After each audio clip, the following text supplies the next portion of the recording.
नमस्कार रसिक प्रेक्षक, आपले मराठी कथाकथन या मराठी यूट्यूब चॅनलवर सहर्ष स्वागत आहे. आपल्याला बकुळा ही कथा आवडल्यास नक्की लाईक, शेअर आणि चॅनलला सबस्क्राईब करावे. तर आत्तापर्यंत आपण पाहिले होते की बकुळा ही इंग्रज साहेबाच्या बंगल्यावर कामाला जाऊ लागली होती आणि सख्याही तिच्यासोबत जाऊ लागला होता. आता पुढे एक दिवस अचानक साहेबाच्या ड्रायव्हरने काहीतरी बॉक्स आणि सिगारेटची पाकिटे घेऊन वरच्या माळ्यावर गेला. बकुळा कामाला लागली होती पण तिचं कामावर लक्ष नव्हतं. तिच्या मनात भीती दाटून आली होती. काही विचार येत होते. तसा मागून पाठीवर हात पडला आणि बकुळा बेशुद्ध व्हायचीच राहिली. घाबरलेली बकुळा थरथरत वर पाहते तर काय, साहेब पुढे सिगरेट ओढत होता. साहेब म्हटला, "हे Bakula, why you are afraid?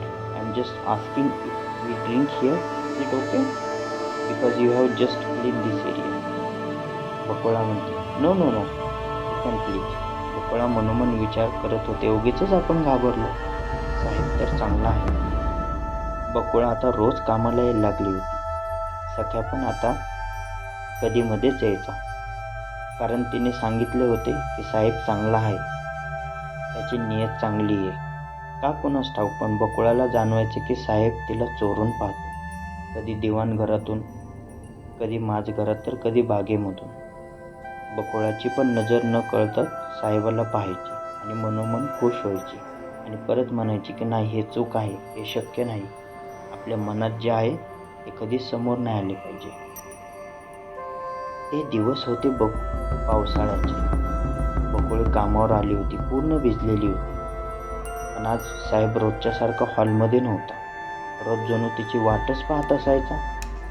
बकुळी काम करता करता मनात वाटे की कुठे गेला असावा, वरच्या माळ्यावर तर नसेल, पाहावं का जाऊन. पुन्हा बकुळीला वाटे, नको, आपलं काम बरं आणि आपण बरे. आपलं काम करून आपण इथून निघून जाऊ. पण न राहून बकुळीची पावले वरती जायला लागलीच. जणू एक अनामिक ओढ तिला लागली होती. ती वरच्या माळ्यावर आली आणि आज जावं की नाही विचार करू लागली. हिम्मत करून तिने खोलीमध्ये प्रवेश केलाच. पाहते तर काय, साहेब अर्ध्या मेल्यात अवस्थेत पडला होता आणि दरदरून घाम फुटला होता. तिने न राहून साहेबाच्या डोक्याला हात लावून पाहिलं तर अंगात खूप ताप भरलेला होता. मग बकुळीने पटकन जाऊन मिठाच्या पट्ट्या केल्या आणि एक एक करून ती ठेवू लागली. 10-15 मिनिटांनी साहेबाला जाग आली असेल तशी बकुळी पट्ट दिशी उठून उभी राहिली आणि साहेबाला म्हटली, "हा काढा बनवला आहे, पिऊन घ्या." साहेब म्हटला, "धन्यवाद. माझ्यासाठी हे जे केलं त्याने मला अगदी घरची आठवण आली. माझ्या जवळचं कोणी आहे असे मला वाटले. मी पण आता गोळी घेतो आणि आराम करतो." "पण हे काय बकुळा, तू तर पूर्ण भिजलेली आहेस. अशाने तू आजारी पडशील. आधी कपडे बदल बघू आणि डोकं साफ कर. कशाने तरी पुसून घे. टॉवेल देऊ का तुला?" तशी बकुळी म्हटली, "नाही नाही, ठीक आहे. मला सवय आहे याची. वावरात कितीतरी वेळा मी भिजत असतो." पण साहेब काय ऐकूनच घेईना. खूप आग्रह केल्यानंतर साहेब म्हटला, "तुला ह्या डेव्हिडची शपथ." त्या दिवशी बकुळीला समजले की याचे नाव डेव्हिड आहे. पण ती म्हटली, "माझ्याजवळ कपडे नाहीत, राहू देत." पण डेव्हिड ऐकेनाच. तो म्हटला की, "थोड्या वेळ माझे घालून घे ना." बकुळीने शेवटी डेव्हिडची पॅन्ट शर्ट घातला. तिला खूप अवघडल्यासारखे वाटत होते. बकुळी जशी डेव्हिडसमोर आली तसे डेव्हिडला हसू सावरेना. असेच आता बकुळी आणि डेव्हिडची चांगली घट्ट मैत्री जमली होती. बकुळीला वाटायचे की मला जे वाटते ते डेव्हिडला वाटत असेल का? पुन्हा विचार करायची, काही पण तो मोठा साहेब आणि मी का आवडेल त्याला? त्याला त्याच्या देशात खूप गोऱ्या गोमट्या मुली असतील, माझ्यापेक्षाही सुंदर.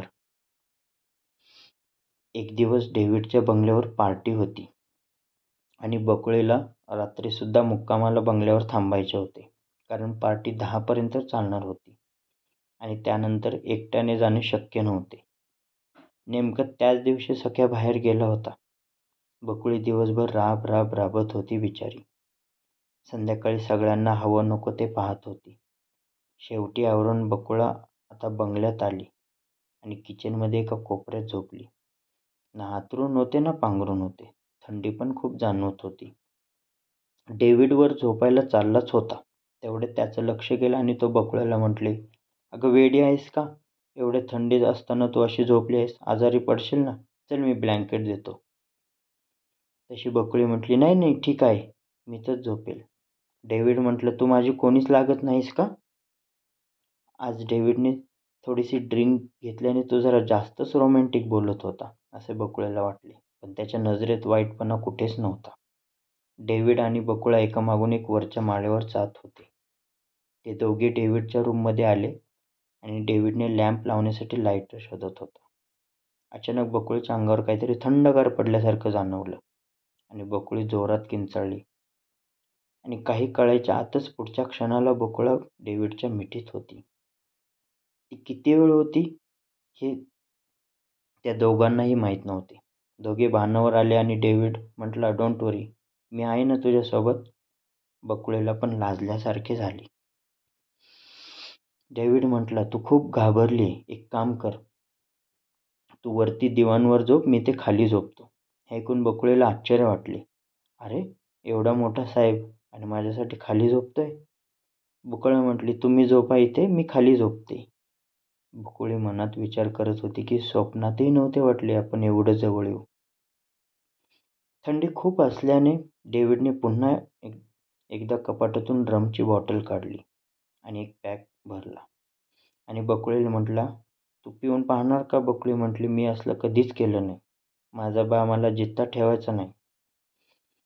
डेव्हिड म्हटला, "एकदाच, प्लीज एकदा. माझी शपथ आहे तुला. कुणालाच काही करणार नाही. घे एकदा, प्लीज एकदा घे." खूप आग्रह केल्यानंतर बकुळीने एक घोट घ्यायला तयार झाली नाही. जसा बकुळीने थोडासा एक घोट घेतला आणि थुंकून टाकला आणि म्हटली, "किती कडू आहे. कशाला घेता तुम्ही? माझी शपथ आहे तुम्हाला. कृपया यापुढे कधीच घेऊ नका." तसा डेव्हिड काहीतरी इमोशनल होत डेव्हिड म्हटला, "हा लास्ट पॅक तुझ्यासोबत. इथून पुढे ड्रिंक घेणार नाही, कधीच घेणार नाही." आणि त्या दिवसापासून डेव्हिडने ड्रिंक सोडली.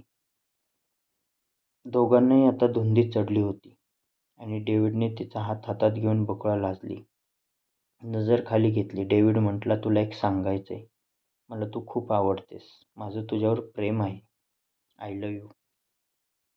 तशी बकुळा झटकन बाजूला झाली आणि खिडकीमध्ये पाहत म्हटली, "नाही डेव्हिड, हे शक्य नाही. हे चूक आहे. हे कधीच शक्य होणार नाही." डेव्हिड म्हटला, "का शक्य नाही? मी तुला आवडत नाही का? आणि तसे असेल तर सांग. मी तुला पुन्हा कधीच विचारणार नाही." बकुळा म्हटली, "तसे नाही, पण याला समाज मान्यता देणार नाही." डेव्हिड म्हटला, "आपलं प्रेम खरं असेल तर मी तुला सातासमुद्रापार नेईल." तसं बकुळीने डेव्हिडकडे पाहिले आणि त्याच्या नजरेत एक खरापणा जाणवला. बकुळीचा मुख होकार डेव्हिडने केव्हाच ओळखला होता आणि बकुळा त्याच्या मिठीत केव्हाच सामावली होती. एकमेकांचे ओठ बिलगले होते आणि आपल्या प्रेमाची अनुभूती देत होते. त्या रात्री बकुळीने आपले सर्वस्व डेव्हिडला बहाल केले होते. बकुळीने आपले सर्वस्व डेव्हिडला बहाल करून काही चूक केली होती का? आणि डेव्हिड आपलं प्रेम यशस्वी करून दाखवणार होता का? आता बकुळा आणि डेव्हिडचं प्रेम चांगलंच बहरू लागलं होतं. दोघांचा एकमेकांवर प्रचंड जीव होता. डेव्हिड विलायतेमधले नवीन नवीन पदार्थ बनवून बकुळीला खाऊ घाली, तर कधी बकुळा आपल्या रानामधून रानातला रानमेवा डेव्हिडसाठी घेऊन येई. अशातच त्यांच्या प्रेमाला नजर लागावी असे काहीतरी घडले. आज सकाळपासून बकुळीला बरं वाटत नव्हतं. ती अंघोळ करत असतानाच तिला कोरड्या उलट्या होऊ लागल्या आणि ह्यावेळेस तिची मासिक पाळीही चुकली होती. बकुळा काय समजायची ती समजली आणि पारो पण तिच्याकडे शंकेने पाहू लागली. पण तिला माहीत होतं की माझी मुलगी असं काही करणार नाही. तिचं पित्त वगैरे उलटलं असेल आणि बकुळीने तसे भासवले. बकुळा घाईतच कामावर गेली. डेव्हिड झोपाळ्यात सिगारेट पीत बसला होता. बकुळा म्हटली, "मला तुला काही सांगायचंय." डेव्हिड म्हटला, "रिलॅक्स, आधी बस तर इथे. खूप लांबून आलीस, किती दमलीस. बघ किती दम लागलाय तुला." बकुळा डेव्हिडच्या शेजारी झोपाळ्यात बसली आणि त्याच्या मिठीत शिरून रडू लागली. डेव्हिड म्हटला, काय झालंय सांगशील का आधी? हे बघ, रडलीस तर मीही रडेल हां, तुला माहिती. तू रडायला लागली की मला रडायला येतं. बकुळा डोळे पुसत त्याला म्हटली, David, I am pregnant. Please मला घेऊन चल इथून, नाहीतर मी बरबाद होईल. डेव्हिड म्हटला, कूल डाऊन. माझ्यावर विश्वास आहे ना? माझा जीव आहेस तू. डेव्हिड खूप खुश झाला होता. तिला म्हटला, रात्रीच मी माझ्या सिनियर ऑफिसरला कॉल करून कळवतो आणि आपल्या दोघांचे तिकीट्स बुक करून जे जहाज भेटेल त्या जहाजाने आपण निघूयात. बकुळा आणि डेव्हिड बागेतल्या झोपाळ्यावर बसून आपल्या प्रेमाचे स्वप्न रंगवत होते. त्याच वेळी पाटलाचं पोर तिथून जात असताना त्याने दोघांना अशातच पाहिले आणि त्याला तर चान्सच भेटला वचपा काढायला. कारण त्याने खूप प्रयत्न करूनही बकुळीने त्याला कधी भीक घातली नव्हती. लागलीच त्याने संध्याकाळी पाटलाच्या कानावर सगळा वृत्तांत घातला. इकडे डेव्हिडने ऑफिसरला कॉल केला आणि सगळी परिस्थिती समजावली. पण ऑफिसरचा सूर काही वेगळाच होता. तो त्यालाच समजत होता. ऑफिसर म्हणाला डेव्हिडला, अरे हे इंडियन्स आपले गुलाम आहेत. प्रेम वगैरे असं काही नाही. तुझा वापर करून झाला असेल तर तू दुसरीला बोलून घे. तुला कोणी काही बोलणार नाही. मी इकडून पाठवू का? हे सगळं ऐकून डेव्हिडचा संताप अनावर झाला आणि ऑफिसरला म्हटला, माझ्या होणाऱ्या बायकोच्या बाबतीत मी असं काहीही ऐकून घेणार नाही. तिच्या जागेवर तुझी बायको असती तर? ऑफिसरही खूप चिडला होता. त्यांनी डेव्हिडला डायरेक्ट टर्मिनेटचं लेटर आणि एक परतीचं तिकीट ऑफर केलं आणि म्हटलं, उद्या तुझ्या जागेवर नवीन ऑफिसर येईल. त्या दिवशी पहिल्यांदा डेव्हिडला आपण इंडियन नाही म्हणून पश्चाताप झाला होता. पण डेव्हिडने हार मानली नव्हती. त्याने आपला खूप जुना मित्र जॉनला फोन केला. तो जहाजावर व्यवस्थापन करायचा आणि त्याला सगळी हकीकत सांगितली. जॉन त्याला मदत करायलाही तयार झाला, पण म्हटलं, ज्या जहाजातून माल जातो त्याच जहाजात तुला पुढं जावं लागेल आणि पुढचं पुढचं तुला तुला पाहावं लागेल आणि ती जहाज आजच रात्री 10 वाजता निघणार आहे. तोपर्यंत इकडे पाटलाने सगळी हकीकत सख्याच्या कानावर घातली आणि म्हटला, आवर घाल आपल्या पोरीला. गावची इज्जत, आपली पोरगी म्हणजे गावची इज्जत असते. बकुळा डेव्हिडचा निरोप घेऊन घरी निघाली होती आणि मध्येच रस्त्यात सख्याने तिला अडवले आणि म्हटला, माझ्या कानावर जे आलंय ते खरं आहे का? गोऱ्या साहेबाचं आणि तुझं? बकुळी शांत होती आणि शांतपणे तिने होकारार्थी मान हलवली. तशातच एकामागून एक 2 कानाखाली सख्याने वाजवले आणि बकुळीच्या डोळ्यातून धारा वाहू लागल्या. रस्त्यावर तमाशा नको म्हणून घरी घेऊन आला. बकुळा रडती हे पाहून पारू विचारू लागली, काय झालं म्हणून? सख्या म्हटला, विचार तूच तुझ्या लाडक्या लेकीला. तोंडात शेण घातलंय आपल्या. स्वतः शेण खाऊन त्या गोऱ्या साहेबासोबत माझा विश्वास तोडला हिने. आता पारूला कालच्या उलट्याचा अर्थ पूर्ण लागू लागला आणि पारूही रडू लागली. पुष्टी करण्यासाठी तिला विचारू लागली, बकुळे तसलं काही नाही ना? बकुळा म्हटली, डेव्हिडचं प्रेम वाढतंय माझ्या पोटात. तो मला नेणार आहे लग्न करून. सख्याचा आता रागाचा पारा वाढला आणि बकुळेला मारू लागला. पारू मध्ये पडली आणि म्हटली, मारता का काय पोरीला? सख्या म्हटला, असली संतान मेलेली बरी. गावात तोंड दाखवायला जागा नाही ठेवली हिने. ते काही नाही आता. हिला घरात बंद करून ठेवतो आणि पारू त्या सुईण बाईला बोलवून घे. ती मावशी आली की हिला मोकळं कर आणि 4-5 महिन्यात लग्न लागून टाकू. बकुळेला घरात बंद करून ठेवली होती आणि पारू वस्तीवर गेली होती. सख्या बिचारा दारातच चिंतातूर बसून होता. बकुळेने भरभर आपले कपडे एका गाठोड्यात भरले आणि इथून निसटायचा विचार करू लागली. बकुळा डेव्हिडच्या प्रेमात पुरती वेडी झाली होती. इकडे आता तिच्यासमोर 2च पर्याय होते.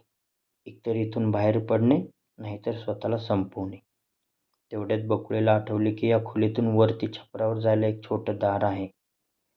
2-3 कौलं काढली की आपण छपरावर जाऊ शकतो. तिने पटकन कोपऱ्यातली शिडी लावून वरती चढली आणि कशीबशी ती छपरावर आली. घराच्या मागच्या बाजूने येऊन तिने कशाचाही विचार न करता छपरावरून उडी घेतली. तिच्या अंगाला बरचसं खरचटलं होतं, जखमा झाल्या होत्या, पण तिला त्याची कशाचीही फिकर नव्हती. तिला फक्त ओढ होती डेव्हिडच्या प्रेमाची. तशाच जखमी अवस्थेत बकुळी डेव्हिडच्या बंगल्याकडे जाऊ लागली. कोणाच्या हाती लागू नये म्हणून बकुळीने गावातला रस्ता न निवडता जंगलातला रस्ता निवडला. आणि इकडे नवीन ऑफिसर येऊन दाखल झाला होता डेव्हिडच्या बंगल्यावर आणि डेव्हिडला सांगू लागला की हे घे तुझे टर्मिनेशन लेटर आणि जहाजाचे तिकीट. आज रात्रीच तू लंडनला रवाना होतोय. डेव्हिड म्हटलं मी जरूर जाईल, पण बकुळीला सोबत घेऊनच जाईल. खूप समजावूनही डेव्हिड ऐकत नाही हे पाहून सिनियरच्या ऑर्डरनुसार ऑफिसरने बंदूक काढून डेव्हिडवर रोखली आणि म्हटलं ठीक आहे, तुझं जर मरण भारतातच लिहिले असेल तर मी काहीच करू शकत नाही आणि मरायला तयार हो. हे पाहताच डेव्हिडने ऑफिसरच्या अंगावर झेप घेतली आणि बंदूक हिसकवण्यासाठी दोघांची झटापट सुरू झाली. ऑफिसरने डेव्हिडला दूर लोटत खाली पाडले आणि पुन्हा बंदूक रोखली. आता डेव्हिडने सुद्धा त्याची बंदूक ऑफिसरवर रोखली. एका क्षणात दोघांच्या बंदुकीतून गोळ्या सुटल्या. ऑफिसरला गोळी लागताच तो खाली क्षणात कोसळला. डेव्हिडला पण एक गोळी त्याच्या छातीमध्ये आणि दुसरी पोटामध्ये लागली होती. तशाच जखमी अवस्थेत डेव्हिड बंगल्याबाहेर पडला. तोपर्यंत बकुळा तिथे आली होती. बकुळीने डेव्हिडला त्या अवस्थेत पाहिले आणि धावतच त्याच्याकडे गेली. तोपर्यंत डेव्हिड खाली कोसळला होता. बकुळीने त्याचे डोके मांडीवर घेतले आणि म्हणू लागली, डेव्हिड काय झालं रे? डेव्हिड म्हटलं मी खूप प्रयत्न केला डिअर, पण दुनिया खूप वाईट आहे. आपल्याला एकत्र येऊ दिले नाही. सॉरी. बकुळी म्हटली असं बोलू नकोस. तुला काही होणार नाही. चल आपण दवाखान्यात जाऊ. डेव्हिड म्हटलं तेवढा वेळ नाही माझ्याकडे. आता माझ्याजवळ मी काय सांगतो ते ऐक. हे तिकीट घे आणि आजच्या रात्री जे जहाज सुटणार आहे लंडनला त्यातून तू जा. जा तू निघून जा. तिथे माझी आई आहे. ती तुला खूप सारं प्रेम करेल. माझ्यापेक्षाही जास्त. आणि तिला माझा शेवटचा निरोप सांग. आणि तिला सांग की आपला वंशज तुझ्या पोटात वाढतोय. डेव्हिडने एवढं बोलून जीव सोडला आणि बकुळा त्या रक्ताळलेल्या तिकिटाकडे पाहून एकटक पाहतच राहिली. बकुळीने शेवटी खूप मोठा हंबरला फोडला. बकुळीला खूप मोठा मानसिक धक्का बसला. बकुळा कधीच त्या धक्क्यातून सावरली नाही आणि तिला वेड लागली. सख्याने आणि पारूने आपल्या एकुलत्या एक पोरीसाठी विष घेऊन जीवन संपवले. बकुळा कित्येक दिवस त्या बंगल्याभोवती आपले गाठोडे घेऊन डेव्हिडची वाट पाहत होती. नंतर खूप जणांनी तिच्यावर अत्याचार केले. नंतर आलेले गोरेसाहेब, पाटलाचं पोर आणि एक दिवस बकुळीचा मृतदेह गावच्या विहिरीत सापडला. कदाचित तिला समजले असेल की माझा डेव्हिड इथे नाही. त्यामुळे जिथे तिचा डेव्हिड होता तिथे ती पोहोचली.